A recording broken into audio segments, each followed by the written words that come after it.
Morning students. कल हमने जैसे कुछ चीजें पढ़ी थी जो नेजल कैविटी के हवाले से, upper respiratory tract, external nostrils, nasal base, nasal cavity one, internal nostrils के बाद फेरिंक्स जो कॉमन है फॉर एयर एंड फूड। उसके बाद यकीनन एक लैरिंक्स पार्ट होता है और लैरिंक्स के बाद ट्रेकिया और विंड पाइप।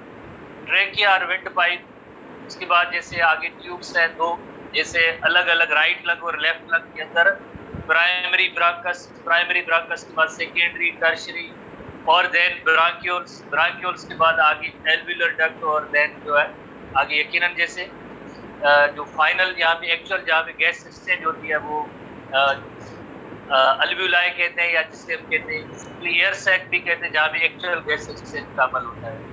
तो बहरहाल हम जैसे अपर रेस्पिरेटरी ट्रैक्ट में जैसे पढ़ रहे थे, अपर रेस्पिरेटरी ट्रैक्ट जिसमें जैसे नोज के अंदर हेयर्स है, म्यूकस है, सीलिया है। म्यूकस एंड सीलिया का काम क्या था?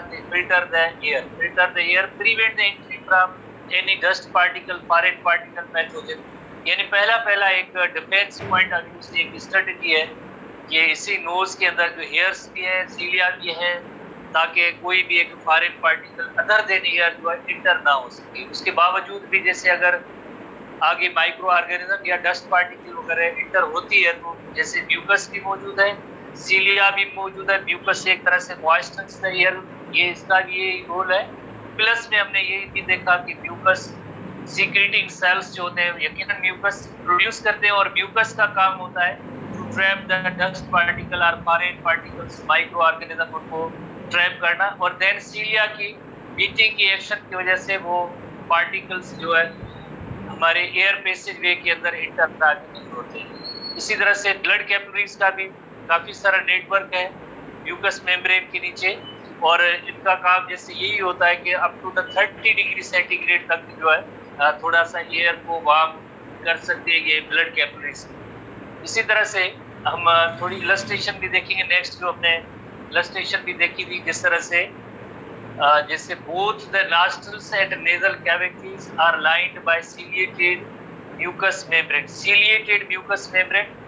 जैसे एक म्यूकस सीक्रेटिंग सेल्स हैं जो म्यूकस प्रोड्यूस करते हैं, जैसे ये म्यूकस सीक्रेटिंग सेल है और ये ग्रीन कलर की लाइक जो पॉइंट नजर आ रही है ये म्यूकस है। इसी तरह से mucus released from the cells used to trap dirt particles वगैरह को ट्रैप करने में ये म्यूकस का रोल होता है। इसी तरह से सीलिया सेल्स जैसे एक ऐसे सेल्स हैं जिनकी लाइनिंग पे जैसे सीलिया मौजूद है with tiny hairs to move mucus out of your lungs. इसी तरह से जो है इनकी बीटिंग की वजह से जैसे कोई भी डस्ट पार्टिकल या पैथोजन वगैरह जिनको ट्रैप जिस म्यूकस ने किया था उसको जो है रिमूव करने के लिए ये सीलिया यूज होते हैं। ठीक है, both nostrils and nasal cavities दोनों के अंदर जैसे सीलिएटेड म्यूकस मेम्ब्रेन मौजूद है। म्यूकस प्रोड्यूस करना, सीलिएटेड लफ्ज जहाँ पे भी इस्तेमाल होता है इसका मतलब होता है हैविंग सीलिया, जिसका मतलब है कि जिसमें सीलिया मौजूद है। जैसे आपको पता है जैसे फर्स्ट ईयर में फाइलम प्रोटोजोआ के हवाले से आपने जैसे सीलिएटा पढ़ी है, हैविंग सीलिया, जैसे पैरामेशियम के लाइक बॉडी के ऊपर एंटायर सरफेस के ऊपर छोटे छोटे हेयर लाइक स्ट्रक्चर्स हैं जिन्हें हम सीलिया कहते हैं, तो ये इसे सीलिएटेड। तो अपर रेस्पिरेटरी ट्रैक्ट के हवाले से नेक्स्ट जो पार्ट है that is called pharynx, and pharynx is cone shape passageway leading from the oral and nasal cavities to the oesophagus and larynx. जैसे आपको पता है कि जो फेरिंक्स है कॉमन फॉर एयर भी जैसे उसके इसमें आती है, और कॉमन फॉर फूड जो च्यूड फूड होता है बोलस है, दोनों जो है आगे फेरिंक्स के अंदर इंटर होते हैं। फेरिंक्स के बाद आगे आपको पता है कि दो अलग अलग पैसेजवेज है। अलग अलग पैसेजवेज कौन से हैं? एक तरफ से जैसे ट्रेकिया विंड पाइप है और दूसरी तरफ से इसोफेगस है। तो इसोफेगस के जरिए फूड पास होगा और ट्रेकिया उसके जरिए ओनली एंड ओनली एयर, और इसके अंदर जो फूड पास होता है। बट फेरिंक्स एक ऐसी पॉइंट है that is common for food as well as air. Food और एयर दोनों के लिए जो कॉमन पॉइंट है that is called pharynx. Cone shaped है passageway leading from the oral and nasal cavities, because oral refers to mouth और nasal cavity जैसे आपको पता है एक्सटर्नल नॉस्ट्रल्स और देन नेजल कैविटी और इंटरनल नॉस्ट्रल्स। इंटरनल नॉस्ट्रल्स के बाद देन जो फेरिंक्स का पार्ट आता है। तो यानी ये जो नेजल कैविटी से भी एयर जैसे अल्टीमेटली यहाँ से तो फेरिंक्स का ही, और ओरल कैविटी यानी माउथ से जैसे आगे जो है च्यूड फूड भी जैसे इस फेरिंक्स पार्ट तक आता है। आगे जैसे आप देखिए लीड्स टू, आगे कहाँ जाता है, आगे जिस तरह फेरिंक्स से आगे इसोफेगस में इंटर हो सकती है ये फेरिंक्स या लैरिंक्स में। जैसे फूड होता है, आपको पता है कि फूड किस में इंटर होता है, फूड इसोफेगस में। एयर किस में इंटर होगी, एयर जो आप जो है लैरिंक्स के अंदर, लैरिंक्स के थ्रू जो है ट्रेकिया और विंड पाइप में इंटर होगी, लैरिंक्स के थ्रू ट्रेकिया और विंड पाइप। और लैरिंक्स को कॉमनली वॉइस बॉक्स भी कहते हैं। Larynx is commonly called as voice box because sound is produced in larynx, sound is produced in larynx. इसी तरह से ये जस्ट इंट्रो है कि लाइक फेरिंक्स है क्या, कौन शेप स्ट्रक्चर है, कहाँ से आती है, जैसे नेजल कैविटी से भी आती है ये जो आपकी लीड नेजल कैविटी से फेरिंक्स पार्ट तक। इसी तरह से ओरल कैविटी से भी pharynx leading from the oral cavity and nasal cavity to oesophagus and larynx. Pharynx is part of digestive system and respiratory system. जैसे अगर हम डाइजेस्टिव सिस्टम की अगर हम जैसे जीआईटी की पार्ट देखें, माउथ, ओरल कैविटी के बाद फेरिंक्स, फेरिंक्स के बाद इसोफेगस, इसोफेगस के बाद स्टमक पार्ट, स्टमक के बाद small intestine, large intestine, large intestine के बाद terminal opening that is called as anus. But अगर हम जैसे रेस्पिरेटरी सिस्टम को देखें, उनकी अगर ऐसे पाथ को देखें, तब भी जैसे बीच में फेरिंक्स पार्ट जरूर आता है।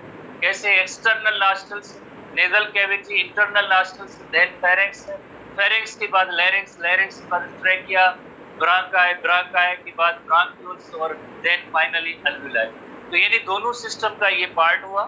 Pharynx is a part of digestive system as well as part of respiratory system. और इसके जो 3 सेक्शंस हैं ह्यूमन के हवाले से, इसमें 3 सेक्शन है। कौन से? नेजो फेरिंक्स, जहाँ पे भी नेजो लफ्ज से इस्तेमाल होता है तो ये नेजो जैसे नेजल कैविटी या नोज उसको रेफर करता है। ओरो रेफर्स टू ओरल कैविटी, उसको शो करता है। लैरिंगो रेफर्स टू लैरिंक्स, यानी फेरिंक्स का वो पार्ट जो नेजल कैविटी से रिलेटेड है, फेरिंक्स का वो पार्ट जो माउथ कैविटी है, ओरल कैविटी से रिलेटेड है, फेरिंक्स का वो पार्ट जो लैरिंक्स से रिलेटेड है। तो इस तरह से 3 सेक्शन होते हैं। और बायोलॉजिकल मेडिकल जो टर्मिनोलॉजी है ना, उसको इस तरह से आप समझ सकते हैं। जैसे आप टर्म को देखें, आपको अंदाजा हो जाएगा कि ये टर्म किसको रेफर कर रहा है। जैसे नेजोफेरिंक्स, नेजोफेरिंक्स, ओरोफेरिंक्स, लैरिंगोफेरिंक्स, लैरिंगो लैरिंक्स को शो करता है, नेजो नेजल कैविटी को, ओरो ओरल कैविटी को शो करता है। इलस्ट्रेशन में देखते हैं कि ये तीनों पार्ट, इनकी लाइक तीनों जो सेक्शंस हैं, इनकी लोकेशन क्या है, किस तरह से ये 3 सेक्शंस हैं। जैसे सबसे पहले जैसे नेजोफेरिंक्स, नेजो रेफर्स टू जैसे नेजल कैविटी। जैसे आपको पता है कि यहाँ पे जैसे आपको छोटे हेयर लाइक स्ट्रक्चर्स नजर आ रहे हैं, ये एक्सटर्नल नॉस्ट्रल्स हैं। और देन जो है ये नेजल कैविटी है, नेजल कैविटी के पास जो है उसके साथ जो लिंक्ड है फेरिंक्स का पार्ट, उसे कहेंगे नेजोफेरिंक्स, उसे हम कहेंगे नेजोफेरिंक्स। इसी तरह से ये ओरल कैविटी है, ओरल कैविटी से जो पार्ट रिलेटेड है, ये जैसे ग्रीन कलर का ये जो पार्ट है, ये ओरोफेरिंक्स है। इसी तरह से तीसरा पार्ट जो है यकीनन जो लैरिंक्स पार्ट से रिलेटेड है, तो उसे हम कहेंगे लैरिंक्स पार्ट से रिलेटेड होगा, उसे हम कहेंगे लैरिंगोफेरिंक्स। तो nasopharynx, oropharynx and third one is the laryngopharynx. Because pharynx के जैसे 3 सेक्शन हुए, जो एक जैसे नेजल कैविटी से तो नेजोफेरिंक्स, ओरल कैविटी से ओरोफेरिंक्स, और आगे नेक्स्ट जो लीड करता है फेरिंक्स, जैसे आपको पता है कि हम अगर रेस्पिरेटरी सिस्टम के हवाले से देखें तो यकीनन आगे जो है फेरिंक्स के बाद लैरिंक्स रीजन आता है, तो उस सेक्शन को हम कहेंगे laryngopharynx. That section is called laryngopharynx. ठीक है, होपफुली आपने ये 3 सेक्शन को समझ लिया होगा कि किस तरह से ये 3 सेक्शंस है, nasopharynx, oropharynx and laryngopharynx. Nasopharynx, oropharynx and third one is the laryngopharynx. ठीक है, उसके बाद हम फर्दर आते हैं और यहाँ पे एक चीज़ थोड़ी सी आप नोट कर लें, क्योंकि नेक्स्ट इसकी हेडिंग आने वाली है इपिग्लाटिस। इपिग्लाटिस, ये जो एक फ्लैप है, कार्टिलेज का फ्लैप है, दैट इज कॉल्ड इपिग्लाटिस। इससे फ्लैप ऑफ कार्टिलेज को हम कहेंगे इपिग्लाटिस कहेंगे। ठीक है, ये इपिग्लाटिस सेक्शन को आप नोट करेंगे। इपिग्लाटिस जैसे कहाँ पे होता है, इपिग्लाटिस एक फ्लैप ऑफ कार्टिलेज है, हमेशा रेज्ड होता है, एलिवेटेड कंडीशन में होता है, तो हम जो है ब्रीदिंग कर रहे होते हैं। और इसी तरह से जब ये डाउन हो जाता है तो गिलाटिस ओपनिंग को ये क्लोज कर देता है। तो उस वक्त गिलाटिस ओपनिंग जब क्लोज होती है जरूरी होती है, क्यों कि जब भी हम कोई चीज सवालो करते हैं, सवाल्विंग एक्शन करते हैं, या कोई हम पानी पीते हैं, लिक्विड इंटेक करते हैं या फूड इंटेक करते हैं, तो उस वक्त जो है ये लाइक लैरिंक्स पार्ट है। लैरिंक्स एक्चुअली है क्या, लैरिंक्स का वो सेक्शन है जिसमें जैसे दो वोकल कार्ड्स हैं और उनके दरमियान जो स्पेस या गैप बनेगा उसे गिलाटिस कहेंगे। तो ये गिलाटिस ओपनिंग होता है, ओपनिंग होता है जिसके जरिए जैसे एयर ट्रैकिया के अंदर जाती है। तो इस गिलाटिस को क्लोज करने का काम ये कार्टिलेज का फ्लैप होता है, जिसका नेम होता है इपिग्लाटिस। इपिग्लाटिस एक कार्टिलेज का फ्लैप है जो गिलाटिस ओपनिंग होता है। जैसे यहाँ पे हम नोट करते हैं कि गिलाटिस क्या है, गिलाटिस इज जस्ट ओपनिंग है, दैट लीड्स इनटू, ओपनिंग की मीनिंग होता है सुराग, लीड्स इनटू, ये आगे जो है ट्रेकिया और विंड पाइप में जाता है और इसके जरिए ट्रेकिया और विंड पाइप में जैसे एयर जाती है, दाखिल होती है। और गिलाटिस क्या है, नथिंग बट दो वोकल कार्ड्स हैं, उनके दरमियान जो स्पेस बनता है दो वोकल कार्ड्स के दरमियान, जैसे ये वोकल कार्ड है एक और ये वोकल कार्ड। वोकल कार्ड जो है साउंड प्रोड्यूसिंग स्ट्रक्चर्स है जिन्हें हम कहते हैं वोकल कार्ड्स कहते हैं। इनके दरमियान जो स्पेस है दिस इज कॉल्ड एज गिलाटिस। इस स्पेस को कहेंगे गिलाटिस। इलस्ट्रेशन पे देखते हैं आगे। और इस गिलाटिस को कवर करने के लिए एक फ्लैप है, लीफ शेप की एक फ्लैप ऑफ कार्टिलेज है। तो ये जब इनको क्लोज कर देता है तो एयर जो है ये एयर ट्यूब जो है वो यकीनन अब एयर पास नहीं हो सकेगी एयर ट्यूब के अंदर, ट्रेकिया के अंदर, और देन फूड को एक रास्ता मिलेगा कि फेरेक्स से इसोफेगस में जाएगा। अदरवाइज हर वक्त ये जो है इपिग्लाटिस एलिवेटेड पोजीशन में होता है, रेस्ड पोजीशन में होता है, ताकि जो है गिलाटिस ओपन रहे, चाहे भले हम सोए हो कुछ भी हो, बट ये जो है गिलाटिस ओपन रहता है ताकि एयर जो है मुसलसल जो है ट्रेकिया और विंड पाइप में जाती रहे। एयर ट्रेकिया और विंड पाइप में जाती रहे, उसके लिए क्या होता है कि गिलाटिस जो है हमेशा एलिवेटेड पोजीशन में, स्वाल्विंग एक्शन होती है। तो उस वजह से डाइजेस्टिव सिस्टम में जैसे पड़ा है, स्वाल्विंग एक्शन की वजह से ये जो है जैसे डाउन हो जाता है तो फिर गिलाटिस क्लोज हो जाती है। गिलाटिस क्लोज होने की वजह से एयर ट्यूब में अंदर पास नहीं होती है। तो आगे आते हैं इलस्ट्रेशन में आगे नेक्स्ट आते हैं कि किस तरह से इपिग्लाटिस की जो लोकेशन या पोजीशन है। इपिग्लाटिस जैसे यकीनन जैसे आप देखिए लैरिंगोफेरिक्स का रीजन है, लैरिंगोफेरिक्स का रीजन जो अभी हमने पढ़ा, ये लैरिंगोफेरिक्स का रीजन है। इसमें एक फ्लैप ऑफ कार्टिलेज है जिसे कहेंगे इपिग्लाटिस कहेंगे। जैसे अगर हम यहाँ पे इस तरह से फ्रंट पे होंगे तो यकीनन जो ट्रेकिया और विंड पाइप है ये फ्रंट पे, और उसके बैक साइड पे जैसे ये इसोफेगस मौजूद है।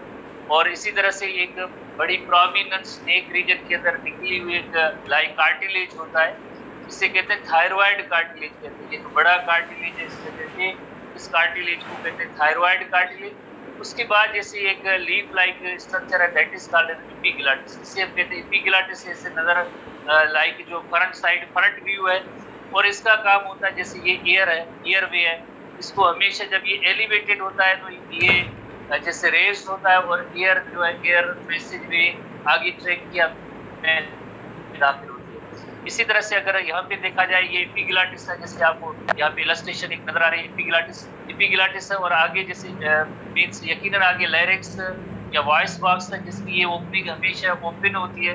तो ये लैरिंक्स ओपनिंग वॉइस बॉक्स जैसे, तो यकीनन इस लैरिंक्स का जो ओपनिंग है दैट इज कॉल्ड गिलाटिस। उस ओपनिंग को हम कहते हैं गिलाटिस कहते हैं। और ये गिलाटिस कैसे बनता है, जैसे दो वोकल कार्ड्स है उनके दरमियान जो स्पेस और गैप है दिस इज कॉल्ड गिलाटिस।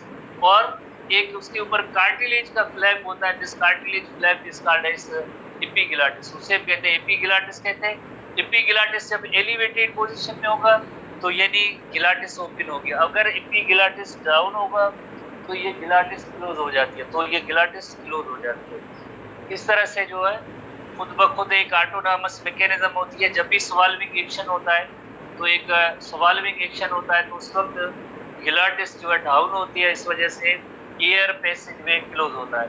आगे एक और भी इलस्ट्रेशन है, कोशिश करेंगे कि आप यकीनन थोड़े से सीख जाए। उसके बाद जैसे lower respiratory, upper respiratory tract के बाद लोअर रेस्पिरेटरी ट्रैक्ट में आते हैं। लोअर रेस्पिरेटरी ट्रैक्ट जिसके अंदर जैसे लैरिंग्स है, ट्रेकिया है, ब्रांकाई है और लंग्स आ जाते हैं लोअर रेस्पिरेटरी ट्रैक्ट में। इससे जो अबव के जो पार्ट थे उसे हम कहते हैं अपर रेस्पिरेटरी ट्रैक्ट। जो हमने, आप स्टूडेंट्स को याद होगा, हमने शुरू में पहली डायग्राम के अंदर, पहली हेडिंग के अंदर हमने पढ़े थे कि अपर रेस्पिरेटरी ट्रैक्ट के अंदर कौन से पार्ट है। एक्सटर्नल नॉस्ट्रल्स है, नेजल कैविटी है, नेजल कैविटी के बाद इंटरनल नॉस्ट्रल्स, इंटरनल नॉस्ट्रल्स के बाद फेरिंक्स पार्ट है। फेरिंक्स पार्ट को अपर रेस्पिरेटरी ट्रैक्ट कहते हैं। किन किन बुक्स में लैरिंक्स भी इंक्लूड है, बट हम अपने बुक के हवाले से तो लैरिंक्स, ट्रेकिया, ब्रांकाई और लंग्स जो है ये कहलाएंगे लोअर रेस्पिरेटरी ट्रैक्ट है हमेशा। तो लैरिंक्स क्या है? Larynx enlargement in the Airways at the top of the trachea. जैसे ट्रेकिया है, ट्रेकिया और विंड पाइप, और उसकी टॉप पे थोड़ी सी इनलार्जमेंट है। इनलार्जमेंट की मीनिंग है थोड़ा सा वाइडर पार्ट है, तो इससे इनलार्जमेंट को हम कहते हैं थोड़े से ये ट्रेकिया और विंड पाइप। और इसके टॉप पे जैसे एक थोड़ी इनलार्जमेंट है, जैसे इनलार्जमेंट इसका लैरिंक्स, इसे हम कहते हैं लैरिंक्स कहते हैं। बिलो द फेरिंक्स यकीनन जैसे हमें जैसे पता है, थोड़ी देर पहले हमने पढ़ा है लैरिंगोफेरिंक्स रीजन है, लैरिंगोफेरिंक्स के बाद फेरिंक्स रीजन आता है। तो ये किससे? बिलो द फेरिंक्स रीजन है। और larynx primarily composed of, larynx बनी हुई किसकी है? मसल्स एंड कार्टिलेज की बनी हुई है। लैरिंक्स मसल्स भी है प्लस में कार्टिलेज है। और वन ऑफ द कार्टिलेज उसका नेम है एपिग्लॉटिस। और एपिग्लॉटिस के अंदर जो है खास तौर पे इलास्टिक कार्टिलेज होता है। एपिग्लॉटिस जिसे हम जनरली कहते हैं फ्लैप ऑफ कार्टिलेज, यानी उसमें कार्टिलेज का भी एक टाइप है इलास्टिक कार्टिलेज। लीफ शेप्ड एक फ्लैप होता है जिसे हम कहते हैं एपिग्लॉटिस। और एपिग्लॉटिस जिस structure stands upright, stands upright की मीनिंग होती है एलिवेटेड पोजीशन में, रेज्ड पोजीशन में, हमेशा जैसे इस तरह से होते हैं ताकि एयर है वो पास होती रहे। तो allows air to enter into the larynx. बहुत इंपॉर्टेंट क्वेश्चन कि जैसे एपिग्लॉटिस हमेशा एलिवेटेड पोजीशन में होगा, रेज्ड पोजीशन में होगा, अपराइट पोजीशन में होगा, ताकि इसमें जो है लाइक एयर जो है फेरिंक्स से लैरिंक्स और देन ट्रेकिया में जाती है। ड्यूरिंग स्वॉल्विंग हावर लैरिंक्स रेज होती है, ठीक है। एपिग्लॉटिस तो हमेशा एलिवेटेड पोजीशन में होगा, बट लैरिंक्स रेज होगी and epiglottis is pressed downward. इसकी वजह से एपिग्लॉटिस डाउनवर्ड प्रेस होता है। ये कब? जब स्वॉल्विंग मैकेनिज्म होगी। उसके अलावा हमेशा ये अपराइट होता है, एलिवेटेड पोजीशन में होता है। यही सेम पॉइंट्स हमने स्वॉल्विंग मैकेनिज्म में भी पढ़े हैं। स्वॉल्विंग मैकेनिज्म में भी इनको डिस्कस किया है कि एपिग्लॉटिस हमेशा एलिवेटेड पोजीशन में होगा, अपराइट होगा, ताकि एयर ट्यूब जो है उसके अंदर एयर पास होती रहे, ग्लॉटिस ओपन होता रहे।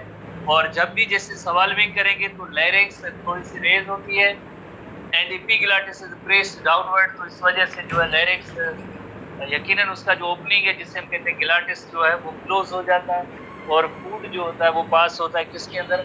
फूड पास होता है इसोफेगस के अंदर। As a result epiglottis partially covers the opening into the larynx. और ओपनिंग का नेम क्या है? इस ओपनिंग का नेम है, you know very well, glottis है।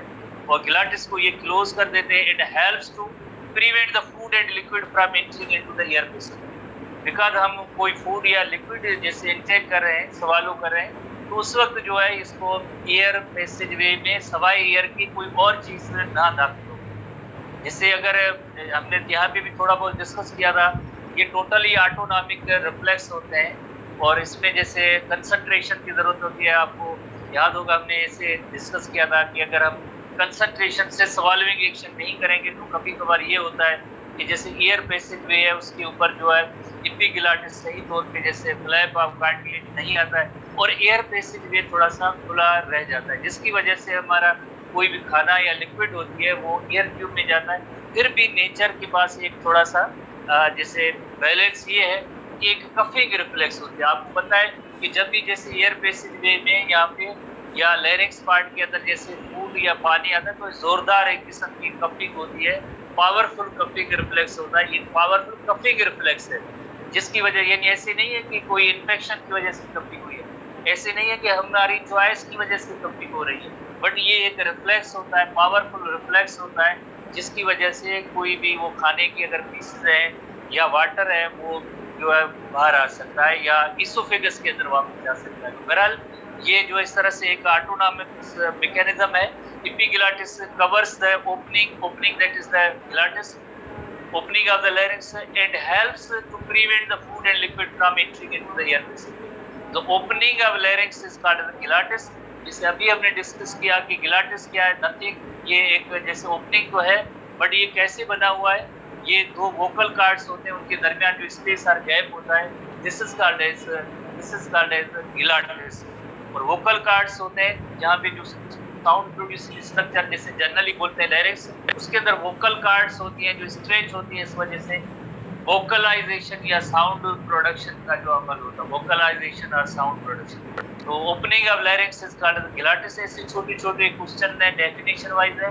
ग्लॉटिस का क्वेश्चन जो है डेफिनेशन वाइज आ सकता है, the opening of larynx is called glottis. इसी तरह से अगर हम कहें कि जैसे ब्रीदिंग कर रहे हैं तो एपिग्लॉटिस क्या पोजीशन होगी, अगर हम सवाल्विंग करेंगे तो एपिग्लॉटिस की क्या पोजीशन होगी। दो इसमें इंपॉर्टेंट क्वेश्चन होते हैं जो इनको छोटी सी पॉइंट के जरिए आप इनको याद कर सकते हैं। एपिग्लॉटिस के हवाले से आप इनको याद करेंगे। तो नेक्स्ट इलस्ट्रेशन में आते हैं एपिग्लॉटिस के हवाले से, जिसे देखते हैं कि एपिग्लॉटिस और ग्लॉटिस क्या होता है। जैसे यकीनन जैसे ये जो नेक के अंदर एक बड़ा कार्टिलेज जिस तरह से आपको नजर आता है, ये इसे हम कहते हैं थायराइड कार्टिलेज। थायराइड कार्टिलेज, और इसके बिल्कुल सेंटर में खास तौर पे जैसे जो मेल्स होते हैं उनमें बिल्कुल सेंट्रल ये लाइन एक होती है, इससे हम कहते हैं लैरिंगोप्रोमिनेंस। लैरिंगोप्रोमिनेंस, प्रोमिनेंस की मीनिंग है थोड़ा सा उभरा हुआ वैसा रेज्ड पार्ट, तो ये लैरिंगोप्रोमिनेंस है।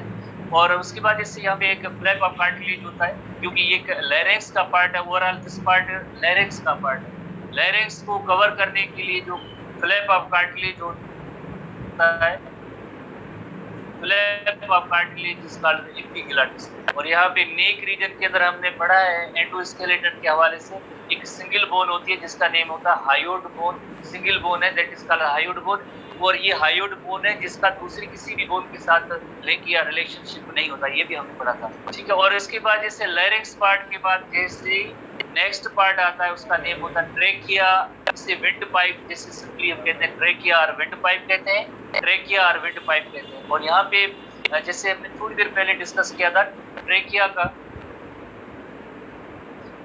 का जो लाइक जो उसकी टिप होती है थोड़ी सी वाइडर पार्ट होता है, वाइडर पार्ट जैसे ट्रेकिया और इसकी टिप पे जो वाइडर पार्ट है this is called the larynx, उसे लैरिंक्स कहते हैं। ये पूरा जो रीजन है this is called the larynx. और अभी हमने जैसे थोड़ी देर पहले पढ़ा था लैरिंक्स के अंदर एक मसल्स होती है, दूसरे कार्टिलेज, ये भी हमने डिस्कस किया था। कार्टिलेज, मसल्स एंड कार्टिलेज, इसमें एक कार्टिलेज यहाँ पे कवर है, फ्लैप है दैट इज कॉल्ड एपिग्लॉटिस। और फ्रंट पे जैसे एक कार्टिलेज है जिसका नेम है थायराइड कार्टिलेज है। और थायराइड कार्टिलेज के सेंटर में जो लैरिंजियल प्रोमिनेंस होती है, लैरिंजियल प्रोमिनेंस। और यहाँ पे जैसे आप देखेंगे कि इस इन ट्यूब को सपोर्ट करने के लिए कार्टिलेज की रिंग्स भी होती है। जैसे ये कार्टिलेज टॉप पे होता है, उसका नेम है क्रिक्वाइड कार्टिलेज। उसके बाद ये सी शेप्ड कार्टिलेजिनस रिंग्स होती है। सी शेप्ड कार्टिलेजिनस रिंग्स किस तरह से होती है, जिन्हें कहते हैं ट्रैकियल कार्टिलेज कहते हैं, हम आगे डिस्कस करते हैं। ओवरऑल ये जो पार्ट है, जो ये नेक रीजन के अंदर जो नजर आने वाला पार्ट है वही सेम है। और इसके अंदर जैसे आप नोट करेंगे या सीखेंगे एक लैरिंक्स पार्ट, ये सारा जो लैरिंक्स का रीजन है, लैरिंक्स के नीचे जो है ट्रैकिया है। लैरिंक्स जैसे फ्रंटल व्यू पे अगर आप देखेंगे तो एक बड़ा कार्टिलेज नजर आता है जिसे कहेंगे थायराइड कार्टिलेज, जैसे ये थायराइड कार्टिलेज है। और इसके अंदर सेंट्रल पार्ट ये लैरिंजियल प्रोमिनेंस है। और ये सिंगल बोन है, यहाँ पे इस बोन का नेम होता है हायोइड बोन।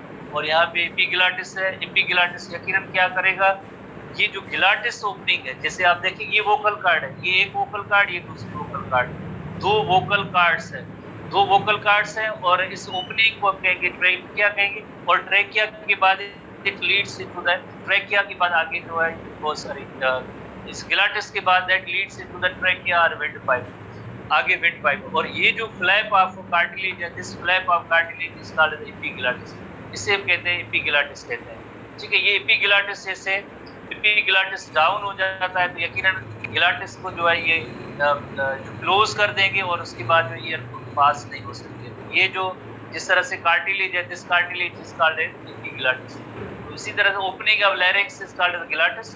इलस्ट्रेशन के हवाले से जैसे अभी हमने नोट किया था और टेक्स्ट में भी नोट किया था, opening of larynx is called glottis, lined with the mucus membrane inside the larynx there are two vocal cords, larynx के अंदर दो वोकल कार्ड है, एक वोकल कार्ड और ये दूसरी वोकल कार्ड, दो वोकल कार्ड्स हैं and which are responsible for vocalization. Vocalization जैसे एक टर्म है, बायोलॉजिकल टर्म है, जिसको हम कहेंगे ये साउंड प्रोड्यूसिंग जो का प्रोसेस होता है, अमल होता है, उसे हम कहते हैं वोकलाइजेशन।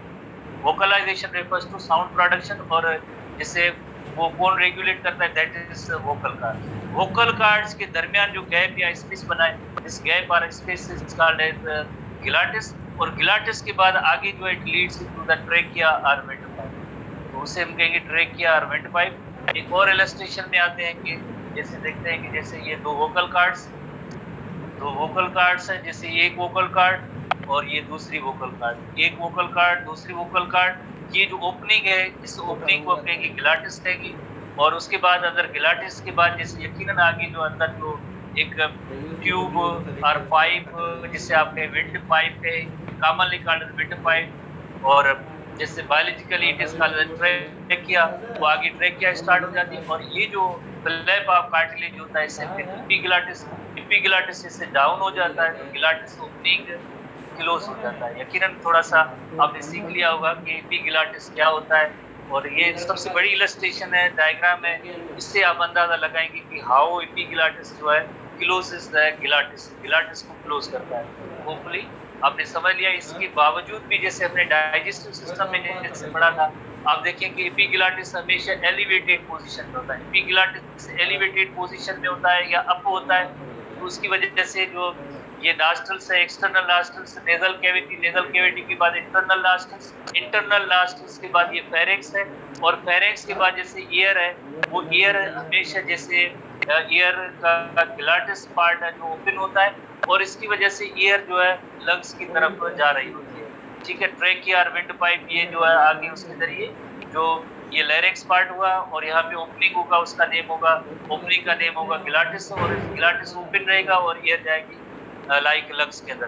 बट जैसे फॉर एग्जांपल जैसे नेक्स्ट इलस्ट्रेशन में देखते हैं सवाल्विंग मैकेनिज्म हो रही है, सवाल्विंग मैकेनिज्म हो रही है तो ओरल कैविटी के अंदर फूड और बोलस होती है, तो जैसे ये बोलस जैसे यहाँ पे फेरिंक्स से नीचे आएगा, तो आप जैसे देखिए एपिग्लॉटिस डाउन हो गया है, एपिग्लॉटिस डाउन हो गया तो ग्लॉटिस अप हो जाती है, ग्लॉटिस अप हो गई जिसकी वजह से ग्लॉटिस क्लोज हो गई, ग्लॉटिस ये क्लोज हो गई तो यानी यहाँ पे अब जो है एयर जो है इस ट्रेकिया के अंदर नहीं आएगी, उसके रिजल्ट में जैसे ये जो ओरल कैविटी से बोलस होगा या फूड होगा, ये इसोफेगस में जाएगा, इसोफेजियल स्फिंक्टर रिलैक्स होगा और ये इसोफेगस के अंदर जाएगा, ये बात है। इसी तरह से आपने ये भी नोट किया होगा कि अगर पानी का गिलास है या बॉटल है, हम एक ही जैसे सांस में, जैसे लेमेन्स लैंग्वेज में बात करते हैं, जब एक ही सांस में जैसे पीते हैं तो आपको पता है कि एक उसके बाद एहसास होता है कि हमारा सांस रुक गया है, तो उसके बाद एक बहुत ही बड़ा जैसे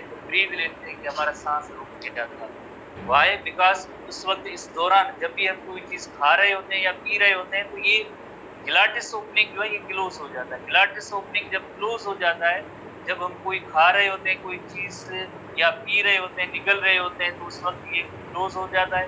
इतनी देर तक हम ब्रीदिंग स्टॉप नहीं कर सकते, इस वजह से ज़रूरत पड़ती है कि डीप ब्रीथ लेने की, कार्बन डाइऑक्साइड बाहर जाए, ऑक्सीजन इतने अंदर आए, तो इस वजह से होता है। ठीक है, ये ऐसी इलस्ट्रेशन हमारे डाइजेस्टिव सिस्टम में ये दोनों में जैसे आपने यकीनन जैसे देखी होगी, वही से मैकेनिज्म है कि हाउ ग्लॉटिस ओपन और क्लोज होता है। उसके बाद नेक्स्ट आते हैं ट्रेकिया और विंड पाइप के हवाले से आते हैं। ट्रेकिया और windpipe, simply it is called, commonly called as windpipe, windpipe हम इसे कहते हैं, और बायोलॉजी में इसे कहते हैं ट्रेकिया।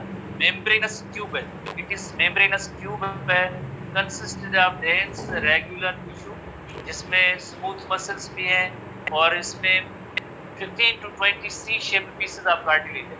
सी शेप कैसे बनती है? जैसे आप देखिए ये सी लिखा हुआ है, ये कार्टिलेज की रिंग है, सी शेप्ड कार्टिलेज है।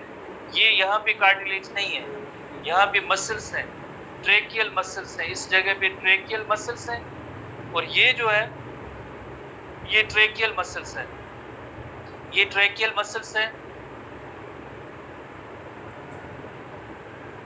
इन मसल्स को हम कहेंगे ये ट्रेकियल मसल्स हैं, बट ये जो सी शेप कार्टिलेजिनस रिंग्स है, ये सी शेप हुआ, सी शेप कार्टिलेजिनस रिंग। इसके बैक साइड पे जैसे आप देखें, इंफिनल बैक साइड पे आपको इसोफेगस नजर आएगा, इसके साथ साथ जो है इसोफेगस ओपनिंग है, ये ल्यूमन है, इसका इसोफेगस है, और ये इसोफेगस आपको पता है जिससे हम कहते हैं डाइजेस्टिव ट्यूब। बट फ्रंट पे जैसे क्या है, ट्रेकिया है, ट्रेकिया और विंड पाइप है, जिसमें ऐसी सी शेप्ड रिंग्स है। जैसे ओवरऑल जैसे ये ट्रेकिया और विंड पाइप है, फ्रंटल व्यू आप ऐसे जस्ट स्ट्रेट व्यू, इसे हम कहते हैं ट्रेकिया। तो इसमें कितनी ऐसी सी शेप कार्टिलेजिनस रिंग्स होंगी, 15 से 20 तक कार्टिलेजिनस रिंग्स होंगी, सी शेप्ड कार्टिलेजिनस रिंग। सी शेप किस तरह से, सी जैसे फ्रंट से होता हुआ सी बनेगा, और यहाँ पे जैसे मसल्स होगी, और बैक साइड पे उसके जो है देन इसोफेगस होता है, इसोफेगस होगा। तो ये स्ट्रेट ट्यूब है, this straight tube is called the trachea, because इससे टॉप पे आपने देखा लैरिंक्स है, ये एपिग्लॉटिस था, और ये जो है जैसे थायराइड कार्टिलेज है, ये क्रीक्वाइड कार्टिलेज है, और ये कार्टिलेजिनस स्ट्रक्चर हुई। और उसके बाद जैसे ये सारा पार्ट जो है, this part is called the trachea और विंड पाइप। इसके अंदर एक की क्वेश्चन है या मेन क्वेश्चन है कि इसके अंदर 15 to 20 सी शेप्ड पीसेस आपको कार्टिलेज है, ये इस पाइप के इर्द गिर्द मौजूद है, ठीक है, C shaped cartilaginous rings.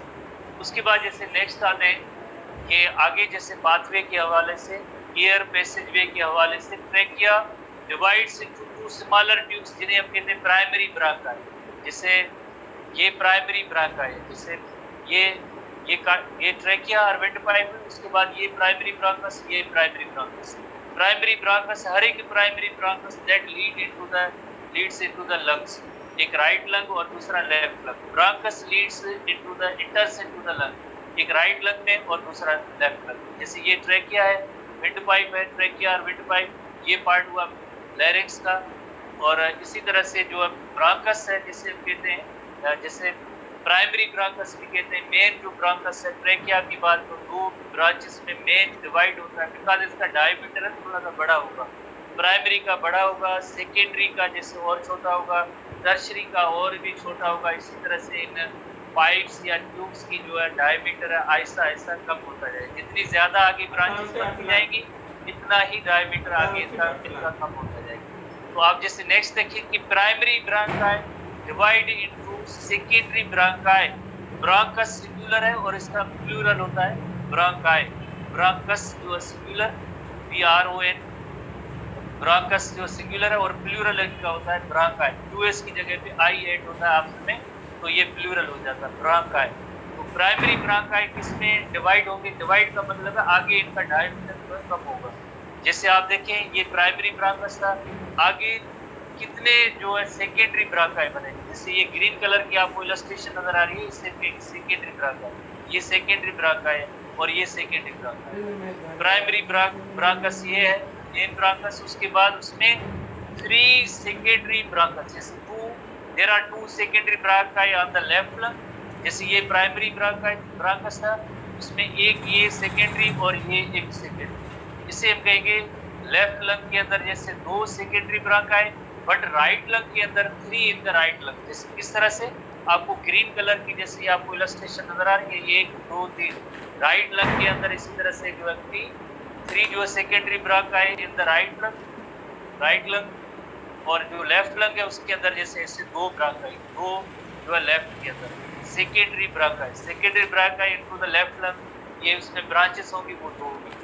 Very important टोकी टाइप के सवाल हैं, आप नोट करेंगे। जैसे ये प्राइमरी ब्रांकस हुआ, राइट लेफ्ट, उसके बाद जैसे जो लाइक राइट साइड है उसमें 3 सेकेंडरी ब्रांकाई, लेफ्ट साइड है उसमें जैसे 2 सेकेंडरी ब्रांकाई बनेगी।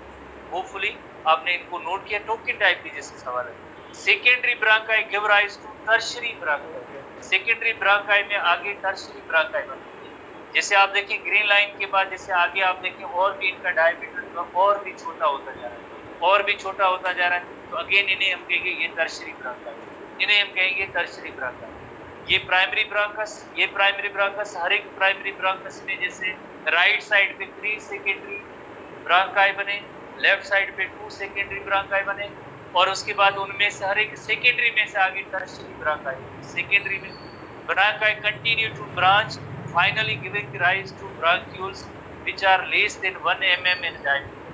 तो इसी तरह से आगे जो है टर्शियरी ब्रांकाई के बाद ब्रांक्यूल और फिर उनका जो डायमीटर है बहुत ही कम 1 mm डायमीटर बन जाता है। ब्रांक्यूल का डायमीटर आप थोड़ा सा इसको नोट करेंगे, जैसे टोपिन टाइप का सवाल है तो यकीनन आप जैसे पाथवे को आप नोट करेंगे, जैसे ट्रेकिया और विंडपाइप, ट्रेकिया के बाद ब्रांकस, कौन सा ब्रांकस, primary bronchus, secondary bronchus, tertiary bronchus, tertiary bronchus के बाद ब्रांक्यूल और ब्रांक्यूल के बाद जनरली हमारे बुक्स के अंदर जैसे टेक्स्ट बुक के अंदर जैसे ब्रांक्यूल के बाद जैसे अल्वियोलस बताते हैं, बट इसके बाद बीच में भी कुछ थोड़े से नेम्स हैं जो हमारे बुक में एनजीपी वगैरह इनमें शामिल नहीं, बट यहाँ पे हम थोड़ा ज़रूर डिस्कस करेंगे। ठीक है, तो इसी तरह से ये हम जैसे जितनी भी जो बाइफर्केशन हो रही थी, पहले सबसे पहले बाइफर्केशन हुई है, बाइफर्केशन की मीनिंग होती है 2 हिस्सों में डिवाइड होना। उसके बाद जैसे अगेन जो ये ब्रांचेस में डिवाइड हुए, देन अगेन और ब्रांचेस में डिवाइड हुए, तो इनकी नेम्स आप याद करते जाएं। लैरिंक्स, दोबारा से देखें, ट्रेकिया, प्राइमरी ब्रांकस, प्राइमरी ब्रांकस के बाद सेकेंडरी ब्रांकस, सेकेंडरी ब्रांकस के बाद टर्शियरी ब्रांकस, टर्शियरी ब्रांकस के बाद ब्रांक्यूल, ब्रांक्यूल के बाद जैसे अल्वियोलाई। नेक्स्ट इलस्ट्रेशन में आते हैं, ट्रेकिया वाइडन्स एंड लेंथ। अच्छा, ये थोड़ी सी एडिशनल पॉइंट्स हैं ट्रेकिया के हवाले से। जब सी शेप कार्टिलेजिनस रिंग देखते हैं ट्रेकिया के हवाले से, थोड़ी सी भले आप ध्यान में रखें कि मे भी इससे रिलेटेड कुछ सवाल वगैरह आगे आ जाए। Lumen of the trachea, lumen कहते हैं गैप को या स्पेस को कहते हैं। दायरा ट्यूब है, पाइप लाइक स्ट्रक्चर है, तो उसका अंदर एक डायमीटर भी होता है। जैसे ये तो मसल्स है, ठीक है, ये ट्रैकियल मसल्स कहलाती हैं, ये सी शेप्ड रिंग है, कार्टिलेजिनस रिंग है।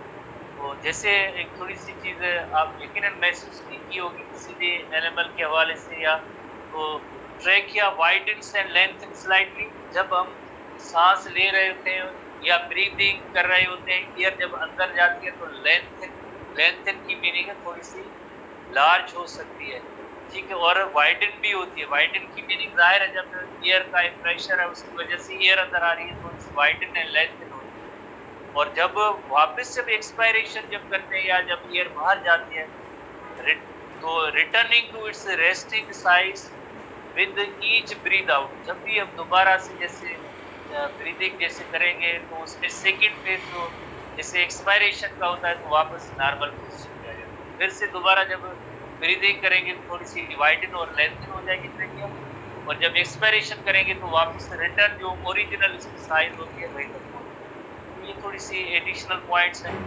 तो इसको ल्यूमन के हवाले से थे।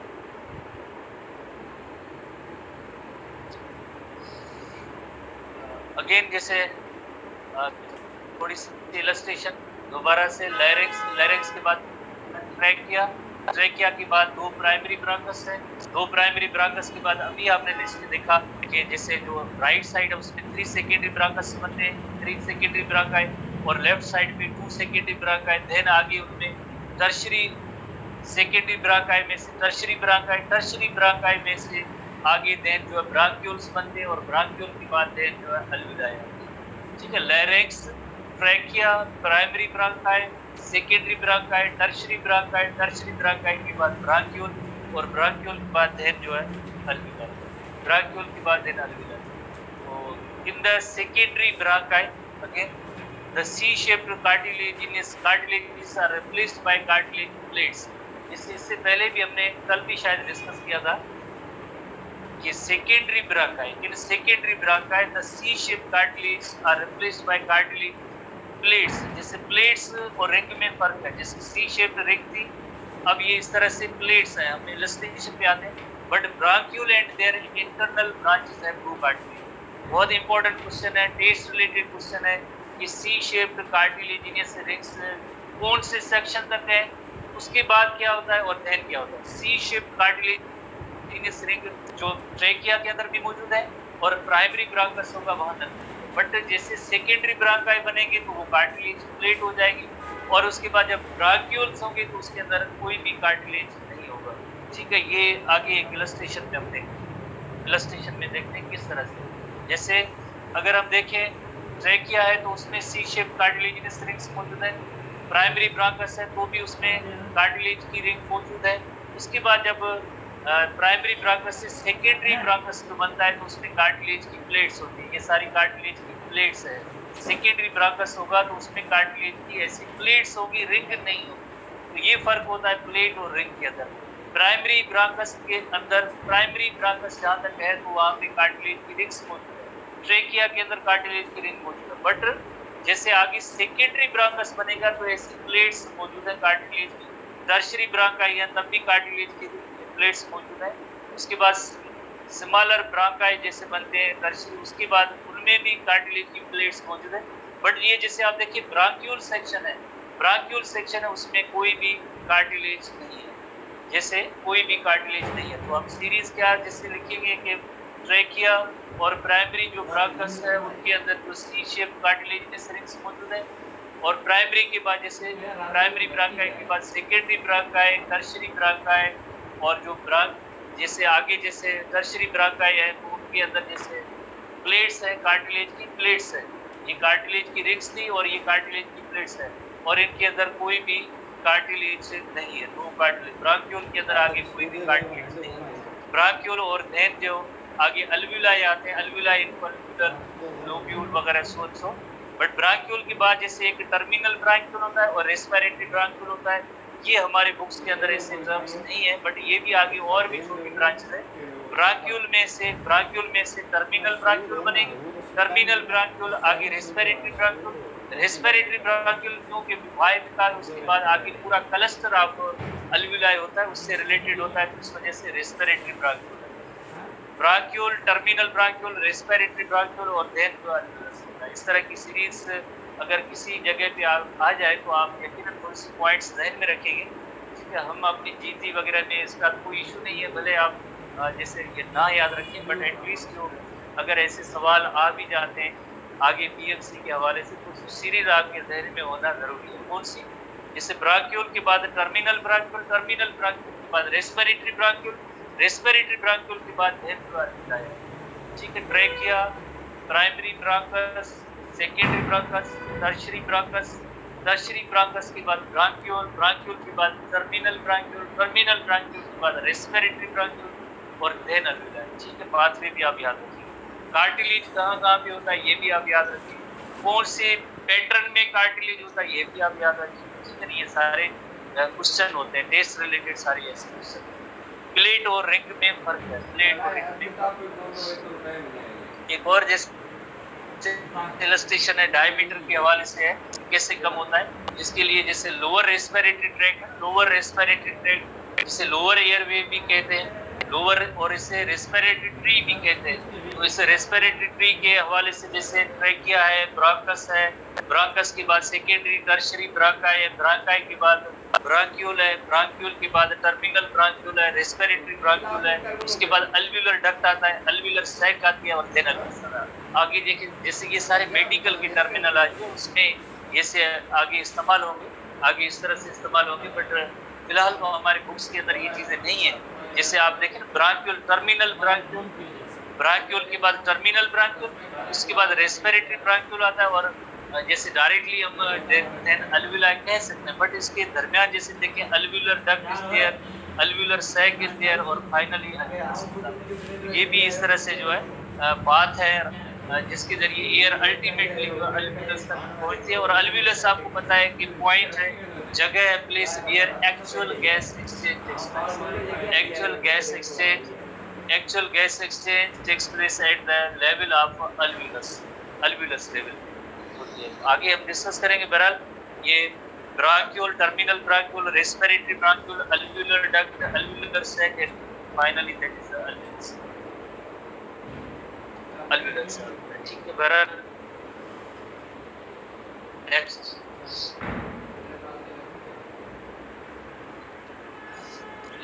नंबर 2 जैसे मेन स्टेम ब्रांकस या प्राइमरी ब्रांकस है, प्राइमरी ब्रांकस के बाद सेकेंडरी ब्रांकस है, उसके बाद टर्शियरी ब्रांकस, ये मेडिकल के टर्म है, लोबर या सेगमेंटल, ये सेकेंडरी टर्शियरी है। उसके बाद ब्रांक्यूल, ब्रांक्यूल के बाद जैसे यहाँ अल्वियुलर डक्ट है और देन अल्वियुलस, ऐसी कभी कभार देखते हैं, बट जो हमारे बुक के अंदर हुई उन चीज़ों को देखें। बाकी ये मेडिकल के टर्म्स हैं, ये आपको मैं एग्जाम में दिखा रहा हूँ, इसका कोई फायदा नहीं। आपको अपने बुक के हवाले से जो टर्म्स हैं बस तो बुक में लिखे हुए उन्हीं को देखें, उन्हीं को जान। जैसे बुक के अंदर जो है ये सीरीज है, ठीक है। ट्रैकिया, ब्रांकस, ब्रांक्यूल। ट्रैकिया के बाद जैसे ब्रांकस बनते, ब्रांकस के बाद जैसे देन आगे secondary bronchi, tertiary bronchi, bronchi के बाद ब्रांक्यूल, और ब्रांक्यूल के बाद जैसे हमारे बुक के अंदर है कि अल्विलाई आती है, ठीक है। ये जो एनटीपी बुक की जो पॉइंट्स है आप उनको ध्यान में रखें। बाकी आगे मेडिकल में जब आप सेलेक्ट हो जाएंगे तब वहाँ पे हायर क्लास में पढ़ लेना, जो आप पढ़ाएंगे वो पढ़।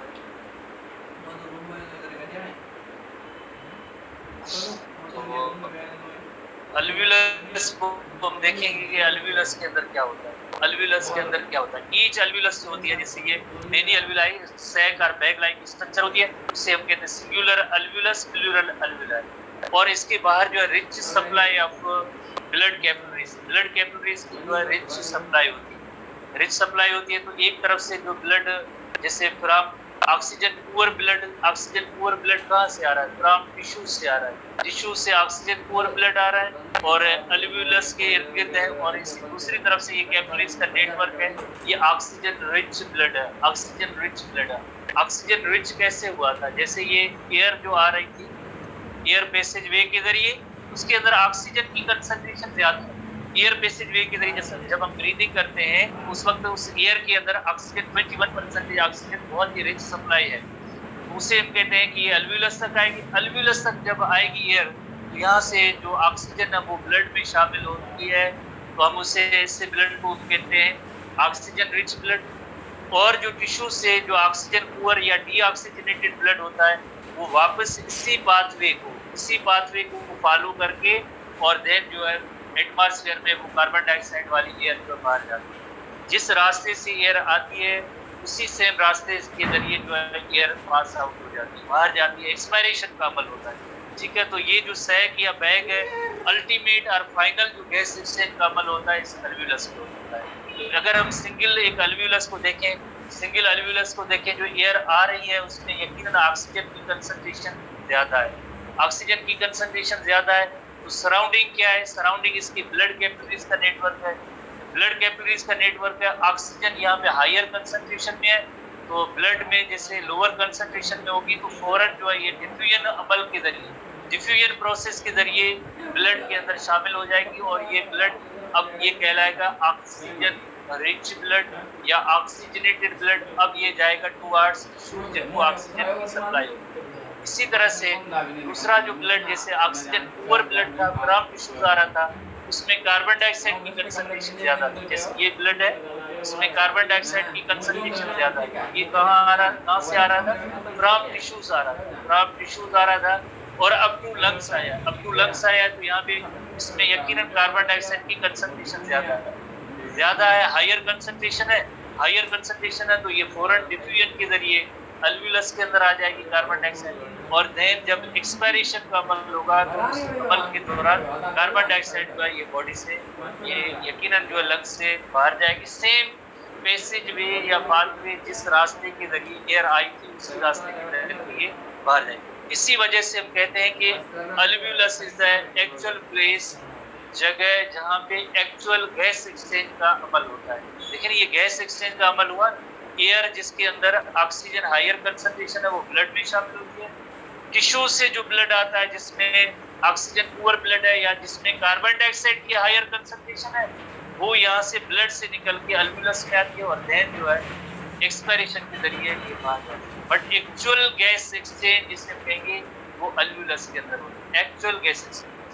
बाकी जैसे हमने पाथवे देखा है, external nostrils, nasal cavity, internal nostrils, then pharynx, pharynx के बाद लैरिंक्स, लैरिंक्स के बाद ट्रैकिया, ट्रैकिया के बाद primary bronchus, secondary bronchus, tertiary ब्रांकस, ब्रांकस के बाद ब्रांक्यूल, ब्रांक्यूल के बाद जैसे हम अल्वियोलाई जो पढ़ते हैं, तो जो अल्वियोलाई की पॉइंट है उस जगह पे गैस एक्सचेंज होती है, अदरवाइज किसी भी जगह पे गैस एक्सचेंज नहीं होती। जैसे हमने जैसे एग्जाम्पल ले सकते हैं ना, टैंक, वाटर टैंक है, वहाँ से जो बड़े मेन पाइप आ रहे हैं उससे किसी घर में पानी तो नहीं आएगा, जाहिर है उसकी आगे छोटी छोटी और ब्रांचेस होती जाएंगी और आखिर में जैसे घर को एक छोटी सी लाइन होती है उसके जरिए जैसे घर घर में पानी की जो है सप्लाई आती है। इसी तरह से अगर हम बात करें पाथवे, तो बहुत ही जो है लंबा है, उसमें डिफरेंट सेक्शन है, बट एक्चुअल गैस एक्सचेंज का जो अमल होगा वो अल्वियोलस में होगा। Actual gas, very important question है, टेस्ट में आता रहता है।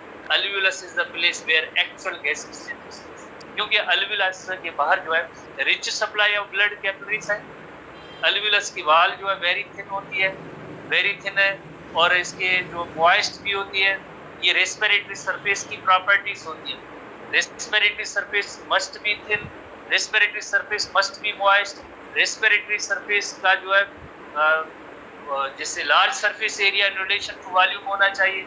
जैसे अगर हमारे दोनों लंग्स का जो है सरफेस एरिया देखा जाए, तो जैसे हमारे बुक्स के अंदर भी ये पॉइंट लिखी गई है, खासतौर पे एसटीबी के अंदर, ये जैसे एक टेनिस कोर्ट के बराबर होती है अल्वियोलस का जो है सेक्शन करें, अब उसका जो है surface area in relation to volume देखें तो एक टेनिस कोर्ट के बराबर होती है, टेनिस कोर्ट के बराबर। तो large surface area in relation to volume होना चाहिए, और डिफ्यूजन ग्रेडियंट मेंटेन होना चाहिए, तो एक्सचेंज ऑफ गैस होगी, अदरवाइज गैस एक्सचेंज है। ये पॉइंट्स एसटीबी बुक में जो चैप्टर नंबर 13 है उसके अंदर ये मौजूद है।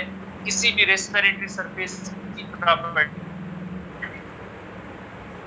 नंबर 1 थिन होनी चाहिए, large surface area in relation to volume होना चाहिए, एंड नंबर 4 ये यानी diffusion gradient must be maintain. कैसे? जिस तरह से जो एयर आ रही है, फॉर एग्जांपल हम बात करेंगे ये एयर आ रही है, तो इसमें ऑक्सीजन जो हायर कंसंट्रेशन है, ऑक्सीजन जब हायर कंसंट्रेशन में होगी तो ब्लड में यकीनन लोअर कंसंट्रेशन में होगी, तो आसानी से ये डिफ्यूज हो सकेगा। तो इस अमल को, इस जैसे फिनोमेना को हम कहेंगे डिफ्यूजन ग्रेडियंट। डिफ्यूजन ग्रेडियंट होगा तो जो है गैस एक्सचेंज होगी। इसी तरह से जो ये ब्लड टिश्यू से आ रहा है, इसमें कार्बन डाइऑक्साइड की कंसंट्रेशन हायर है, कार्बन डाइऑक्साइड की हायर कंसंट्रेशन है, तो ये ब्लड से निकल के ये अल्वियोलस में आती है। तो diffusion gradient must be maintain. Diffusion gradient maintain होगा तो ही गैस एक्सचेंज होगी, अदरवाइज गैस एक्सचेंज का अमल नहीं होगा। तो बाकी ये प्रॉपर्टीज जैसे एसटीबी बुक के अंदर मौजूद है, जरा उनको दोबारा से देख लेंगे। और आपको शायद फिंगर टिप्स में भी याद है कि लाइक थिन होनी चाहिए, मॉइस्ट होनी चाहिए, respiratory surface thin moist, large surface area in relation to volume, and number 4 diffusion gradient must be maintain. तो एक एफिशिएंटली गैस एक्सचेंज होगी, अदरवाइज गैस एक्सचेंज नहीं होगी। ठीक है, तो ये प्रॉपर्टीज ऑफ रेस्पिरेटरी सरफेस हैं। तो उसके बाद जैसे अगेन ये एक और भी इलस्ट्रेशन है, जैसे अल्वियोलस है, ये अल्वियोलाई प्लूरल हुआ, और इसी तरह से एक पल्मोनरी आर्टरी और पल्मोनरी वेन, ये यकीनन थोड़ी सी आर्टरी वेन के बारे में आपको पता होगा। तो पल्मोनरी आर्टरी और पल्मोनरी वेन, पल्मोनरी आर्टरी के अंदर कौन सा ब्लड हो सकता है? ऑक्सीजनेटेड होगा या डी ऑक्सीजनेटेड? निशान साहब, पल्मोनरी आर्टरी के अंदर ऑक्सीजनेटेड ब्लड है या डी ऑक्सीजनेटेड? D oxygenated. तो यानी ये ऑक्सीजन पुअर ब्लड होगा, इसमें ऑक्सीजन पुअर ब्लड होगा जो आ रहा है।